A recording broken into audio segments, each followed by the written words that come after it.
I started my digital nomad journey today and it's not going very well. Here's everything that went wrong on my first day of being a digital nomad. Oh my days. Where do we start? So this morning I woke up late.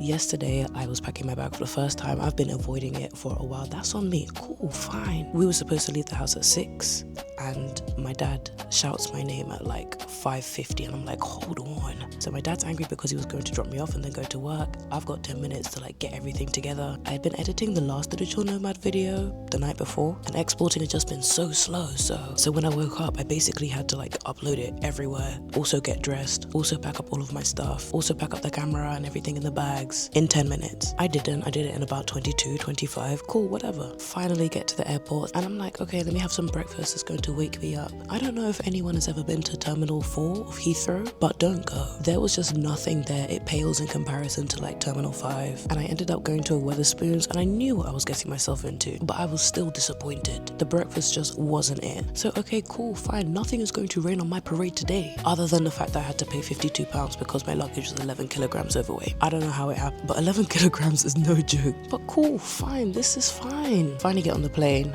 go to Amsterdam, everything's okay. Get to Amsterdam, log into work and do some work quickly. Cool, I've been productive. Now it's time to get back on my next flight. Tell me why there's passport control between where I am and my next gate. Now maybe I should have known this, I don't know. Technically I am going to another different country, but I get to passport control maybe 20 minutes before my gate closes and the security, they look at my ticket and they're like, oh, you've got enough time. I'm like, are you sure? Because there are 5 gates behind the security line and I know not all of them are together. Blah blah blah, time is moving.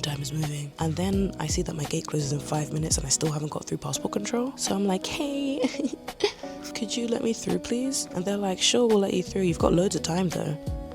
Finally get through. Speed running to my gate. My gate is closed. I missed my flight. I don't know who has an evil eye on me today. Maybe I shouldn't have posted that.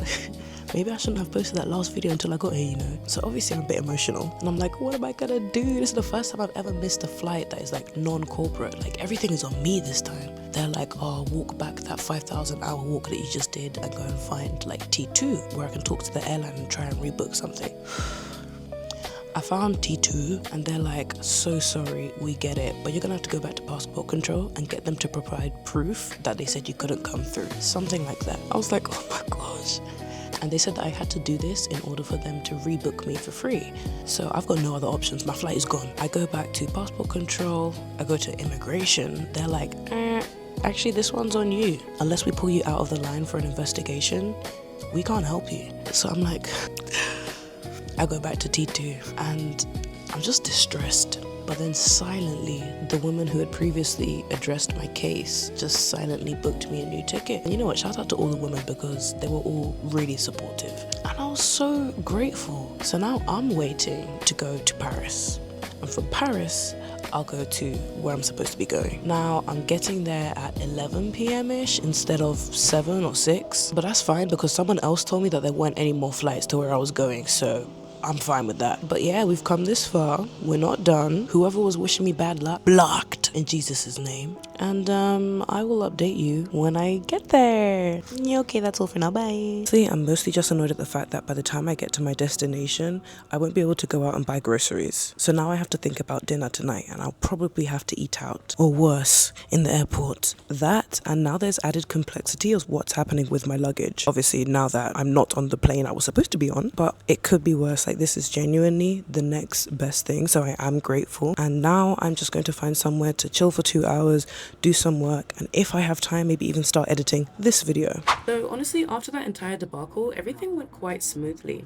I was able to go and get some work done, both content-wise and, you know, actual work-wise, so that was really, really productive. And I made sure to get to my gate ridiculously early. When I got to Paris, I picked up some macaroons. I got a pistachio and matcha one, loved them, they were fantastic. I had no issues in finding my luggage when I got to my final destination as well. After a really fun conversation with my Uber driver, I eventually made it home, and here we are. Guys, I finally made it. It is like 11:30 a.m. and there's a lot going on, but I'm here. I'm gonna do a little bit of unpacking and just make this place cozy, make it me. I'm excited.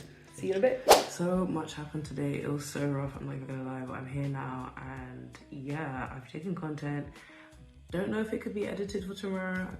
I'm aiming for that, but we'll see.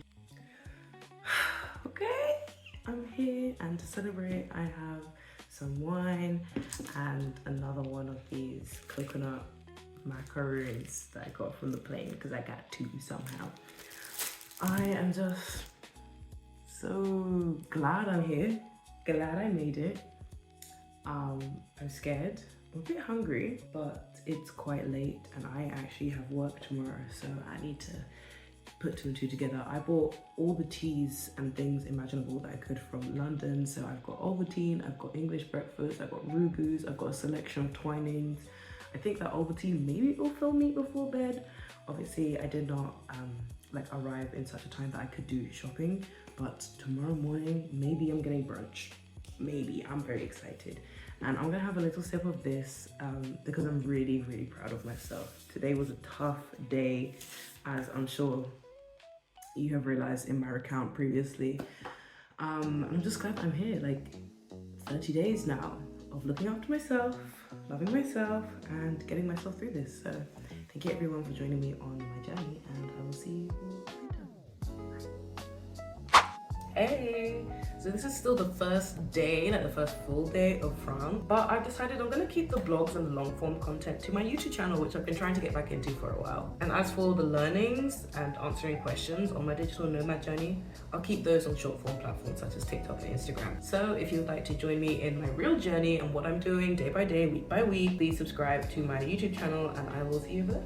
Goodbye. Thank you so much for the support across this series, I guess it's turning into. I really appreciate everyone being so supportive and encouraging because it's been difficult. Okay, I'll see you in a bit. Bye.